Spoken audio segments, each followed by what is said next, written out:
Hi everybody, this is Mike. We're here today. I'm working on my Harley Davidson. It's a 1959 FL. It's a duo. It's got hydraulic suspension on the front and the back. What we're working on today is changing the front tire. The front tire, I've never actually changed the front tire. I've never changed the tire on this bike on a lift. And so I looked on the videos online on YouTube to see how other guys were doing it. And there was about two, and one guy was really focused on the safety of raising it on a lift. And his way was okay, but I think what we're going to do here today is going to show you a little safer way to do it. First we're just going to do a quick walk around to introduce you to the bike and the lift, and then we'll get going on the project. And it won't take very long. I'm not going to take the wheel off. I'm just going to show you how to get the bike up in the air safely. So here we go. I'm going to walk around.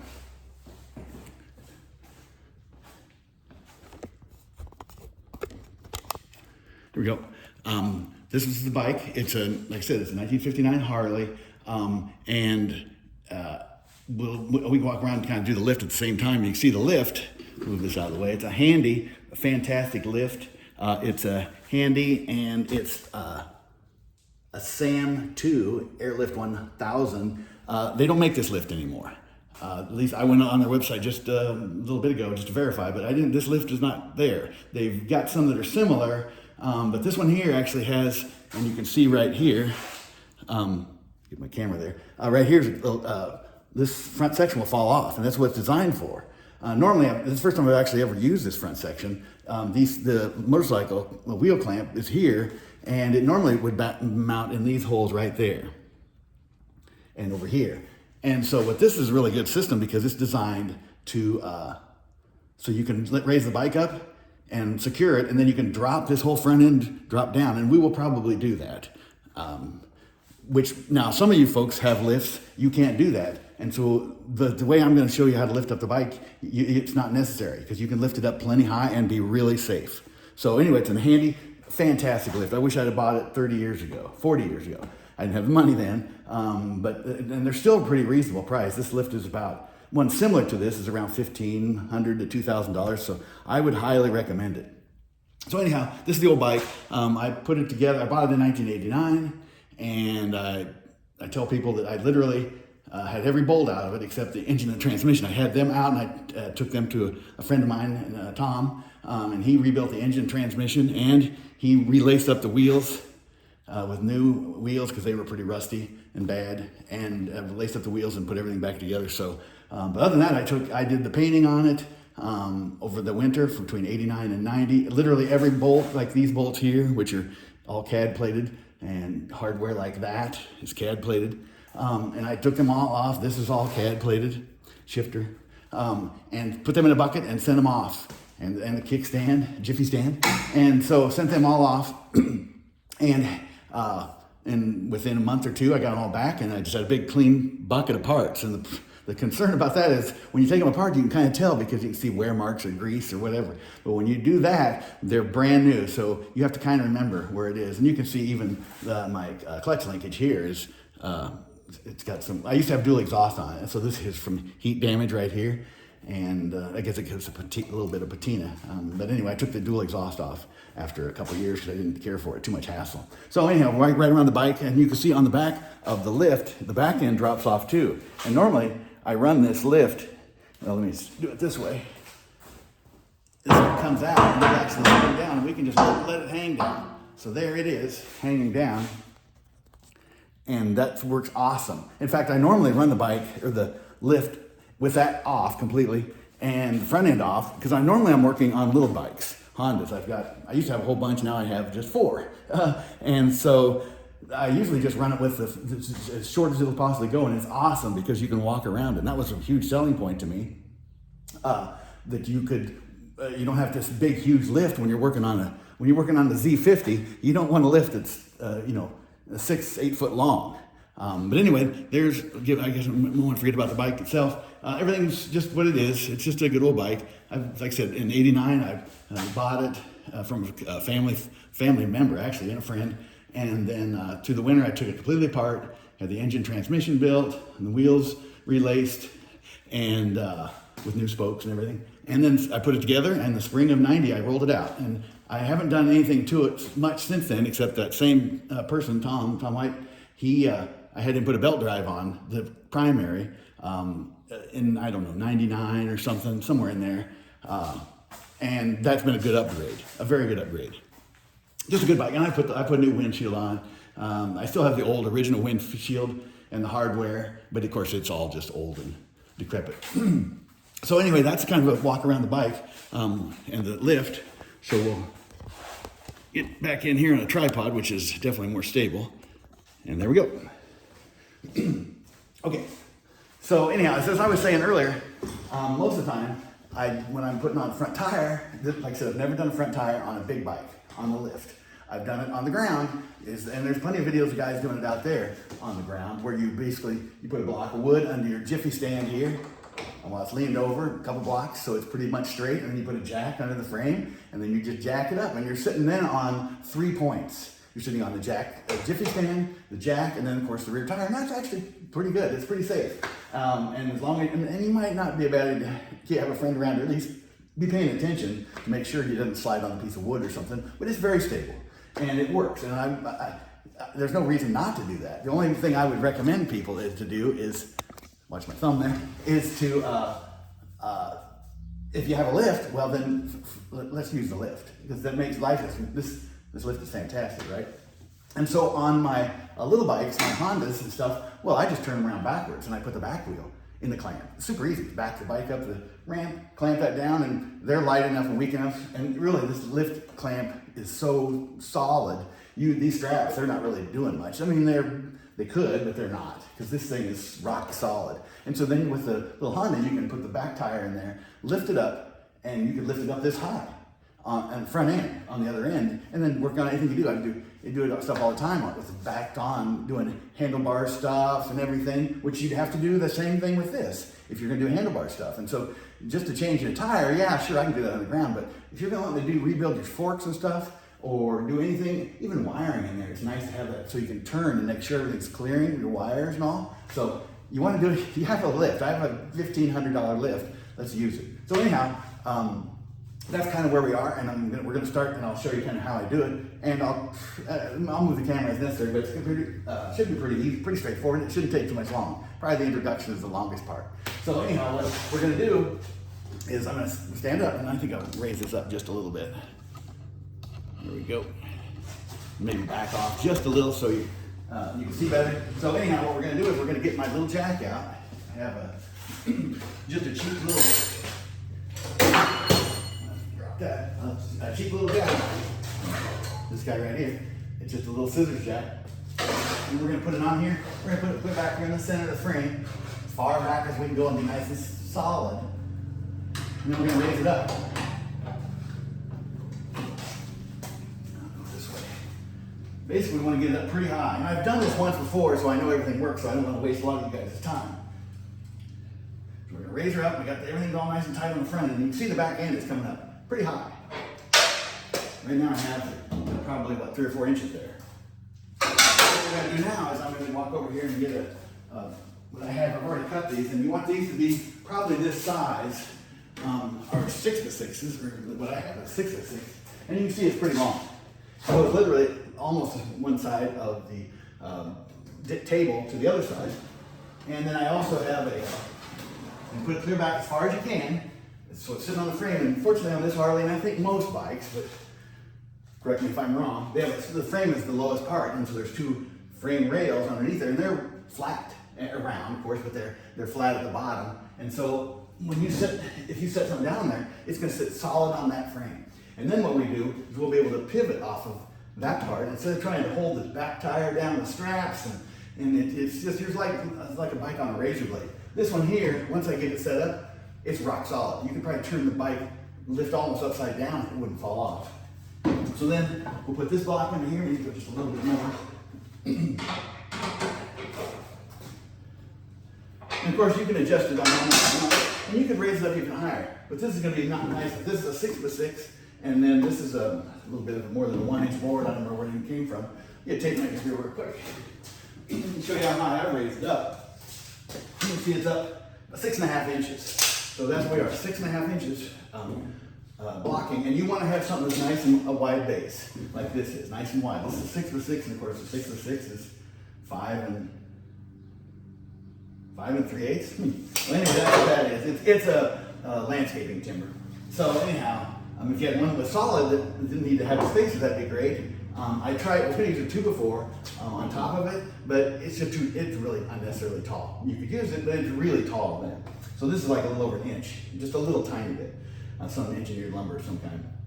So anyhow, we got that in there, and now what we're going to do, that was easy enough, right? We're going to set her down. Set it right down on that. Actually, we're going to push it back just a little bit far back as it'll go. So we'll set her down. There. Rock solid. Now right there alone, the pipe is solid. There's no doubt that that's solid. And what we'll do then is, you don't really need it, but it's a good idea, of course. I've got these soft straps that I just recently purchased. I've never used them before. They're pretty nice. And so I'm just going to go right here on the frame. There we go. And then I'll get a quick ratchet strap. Let's see where they. Oh, there we go. Lose my head if I wasn't tied on. All right.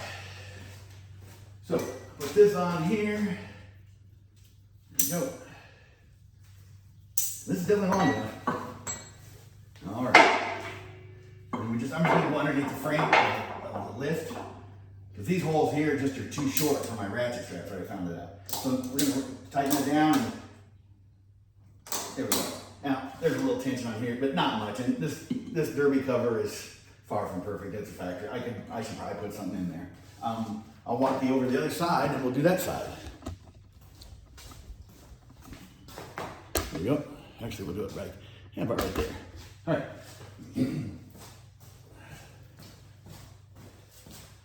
And this is really just a safety. I mean, you don't. And depending on your bike, it depends on where you're going to strap. But this one here has a good, right where the wishbone is. It's a really nice place to strap. Solid. And you want the strap.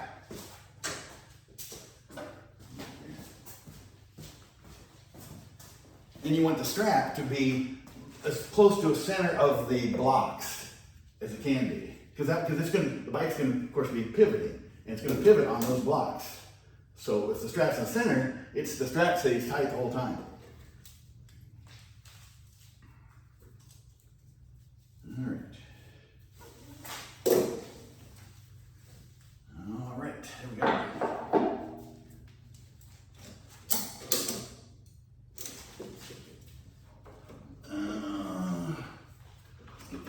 There we go. I want that on that oil line. That is a little too much pressure for that. There we go.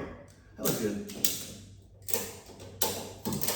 Look at that. That is, you can see the whole lift is moving with the bike. There's just no way that can fall off. So now I'll be able to undo the front, and then I'll be able to raise the front back up.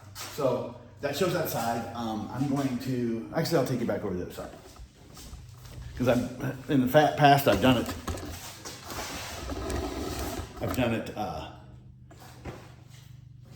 On this side, so it's more comfortable for me, or more familiar. So we'll take the jack back here, and now we get to where it would be kind of the scary part, and honestly, right? Because now we're going to unloosen this front clamp.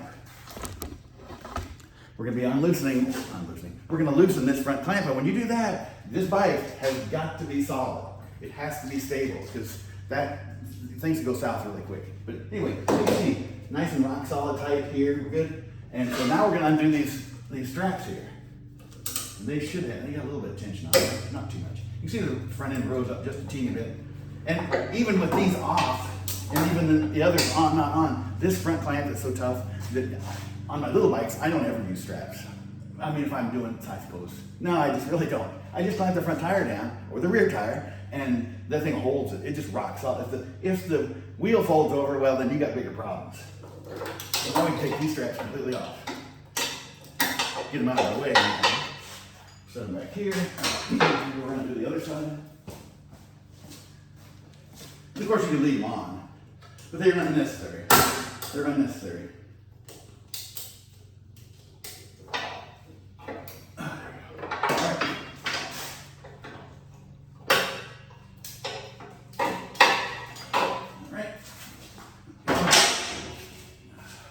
So now we're getting to the business end, because we're gonna loosen this clamp. So once again, I'm gonna wiggle, so you can see the bike is solid. We're gonna undo this clamp, and it's pretty tight. You don't want the bike falling over. Okay, now that's completely loose.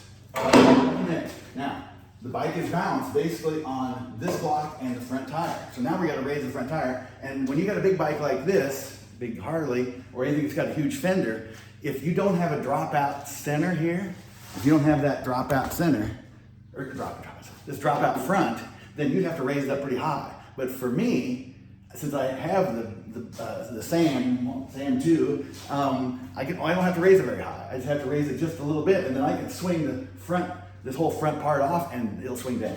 So now we're gonna raise the front end up. And there's a nice place on this Harley right on the front motor mount. And there's not much weight on it because we're pivoting off of this. Now, if you're trying to raise it with the back tire, which is what the other guys do, plus they have a nice big square jack. And I mean, I'll admit that helps quite a bit in the sense that it's very stable.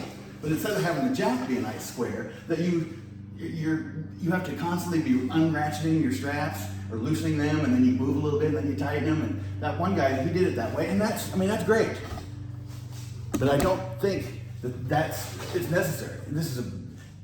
If I had that jack, it'd be nice. But I don't have that jack. But I still think this is more stable with the big blocks in here. So, and I bought this years ago, and I've used it hundreds and hundreds of times on my little Hondas. And I just literally used it on the back here. You can see I have a new rear tire. And did the same thing, of course, as I did before, but I didn't put any, I did put blocks in because I didn't want to. This jack is cheap, right? It's 25, 30, about 50 bucks. And the screw, if that thing would fail or collapse, which it shouldn't, but if something failed, that'd be a disaster, and you'd probably lose some fingers. And so that's why we're gonna put blocks on the front too. So we're gonna jack up the front here on the engine frame, on the engine frame mount. There you go. You gotta be careful you don't hit the exhaust or scratch up the frame if at all possible. And now it's not gonna take much. Now here's what we're gonna see. We're gonna start cranking it up, and you can see that these straps are tight, and the whole bike and it's already off the ground. Right there, it's off the ground. See that? Isn't that amazing? The tire is off the ground, and look how solid that is. Now, if you were doing the method where the guys do, where they have straps here, and they have straps up here, and then they loosen them a little bit, sure, that all works, but this is solid. Plus, you have all this open, no straps, no anything in your way. So we're gonna raise it up a little bit more, because I have basically the exact same setup as this, and then we're gonna put that underneath here, and then we're gonna set it back down. Then it will be solid, and then you could, if you were really ultra safety concerned, you could put another strap back here and strap that down. There's no need. These will hold it. So we have this, you put it right, and it's still not quite high enough. All right. But you know, you can see I'm on the frame right here. You can see that. I'm on the frame, but boy, imagine if you're wiggling around, you're shaking a bike or something or whatever, and next thing it slips off this jack, that'd be a disaster. You know, it's bad enough. It'd be bad now. It'd scare the living heck out of you if it did it with a tire on it. But if the tire was off, then it's gonna just flip over and hurt you somehow. Or at the very minimum, hurt the heck out of the bike. So we're gonna raise it up a little more. And if for some reason it slip off now, it's just gonna fall back down on the tires, right? No problem. So we're gonna raise it up. We get it up, and you can see it's up a good 1.5 inches. I'm gonna put these blocks under here, and we'll get them nice and centered, about as far forward as I feel comfortable. There's a boss here for the floorboards, one on each side, and I can see that's the lowest point. And I'm going to put this block in the center of those floorboard bosses. Looks really good. I wish I had a longer one. I wish I had the same length as this, but it's not necessary. But it would be more safe, more stable, and more safe. Not less stable, but if you really, I can't imagine you get the horsing around too much. Theoretically, I suppose you could slide off the block, but that's what I had. So anyway, the first one, I want this one to be side to side, so you could swing this thing around and you wouldn't have any concern. So now, I'm gonna let her back down on that. You can see that block gave just a little bit. There we go. Now you can see I don't have any tension, and I haven't loosened or removed any straps. don't need to. And now my tire is still up in the air. So now we'll get here and focus on the tire component. You can see it's all up in the air, and now I can do whatever I want. And now that I'm also, like I said, I'm fortunate that I have the SAM 2 lift, because it allows for this. Let me lower this down a little now. There we go. Yeah, the SAM 2 lift. Here's my tire that I put on the back. Shinko 130/90/16. Anyhow, I'll be able to, and I'll do that. I'll slide this out and swing that down, and then you'll see how easy it is. Then I can do front end work, and I can do wiring work. So we'll step through here. And it's too bad that they discontinued this lift because, and there's a lot of moving parts, and I can see probably guys didn't want to mess around with it, but boy, is it nice. Whoever designed it, hats off to them. And it's a shame that they don't make them anymore. In fact, when I bought it, you could buy extensions that came out to here. I don't know, probably another, whatever it is to make it about 48 inches wide. And so then I was working on one of my lawnmowers, a friend of mine's lawnmower. And you've seen the video I worked on. I worked on a golf cart. And I looked to buy those extensions. Well, they don't make them anymore. They discontinued them. They have extensions, but they're for the newer models. And so I made my own out of just some, I think it's 1 by, maybe 1 1/4. I can't remember what the square tubing is. And I just used 2 6s for the decking. So it worked out good. But anyway, so here we are. Okay, you can see pretty good there. I'm going to slide this out. No, I said that. Now I'm going to have to raise it up a little bit more, I think. Maybe I'm not doing it. Yeah, that's Z. I didn't practice that very good, did I? So we're going to raise it. Nonetheless, if it slips, I'm going to have the jack on it. There we go. And if for some reason the jacket slipped down, it's just going to fall down on that board. Do not move that. All right. There we go. And that's it. That's pretty slick. That is very slick. Okay. So now you can see that I can do anything I want, right? Look at that. I'll be able to work on this bike, and even if I didn't have the removable thing, I would probably, if I was doing it, I'd probably just undo my lift the lift bike wheel clamp, and let's let this back down. So it doesn't slip off and give me a heart attack. Even though it wouldn't fall very far, it would fall, maybe a half inch or so, an inch on the tire, but only about 1/8 of an inch, maybe 1/4 of an inch. There it is. Now it's rock solid. And you can leave that jack there if you want to, a little pressure on it. It's for triple. So I have rear blocks here. I have the the more forward mounted blocks, and then I have the jack. I mean, this thing is, you can do anything with this bike. And it's very safe. And I didn't have to loosen straps or tighten straps or anything while I'm moving it up and down, and that's the scary part. So for you guys out there who have lifts that don't have removables, you saw how I can do that. This one here you didn't have to raise very much, but on those you probably have to raise, if I couldn't remove this front end, I'd have to raise the bike up quite a bit because of this front fender, how deep it is. I'd probably have to raise the front of the bike up, probably this much, maybe this much, to get the wheel off. And so this is the reason I made this video, is just because of, you don't want to do anything that you're going to endanger yourself or the bike, specifically yourself. And if you do it this way, this thing is safe, it's stable, and great accessibility. And even if you say you didn't have the removable front deck here like I do, because I can just lift this off, then it's really exposed. But if you didn't have that, you still would be able to maybe even have to undo the clamp and just take it clear off so you can access the tire. But a lot of times you don't. You can just let it straight down. And then one guy shows very clearly, you can pull the pin and there's a front stop on these wheel clamps, and it's also on in pretty much every other make of manufacturer has a wheel clamp. There's a pin and there's a little locking pin that pulls out, and then there's a front gate that you can remove, and then the wheel will roll out the front. So anyway, I think that's everything. I'll take one more quick walk around just to show you how it kind of looks from all angles. All right, that pretty much sums it up. I had to take a quick little edit there. I said I was gonna walk around, so I will take a quick walk around with you, just to show you where we're at, how nice this is.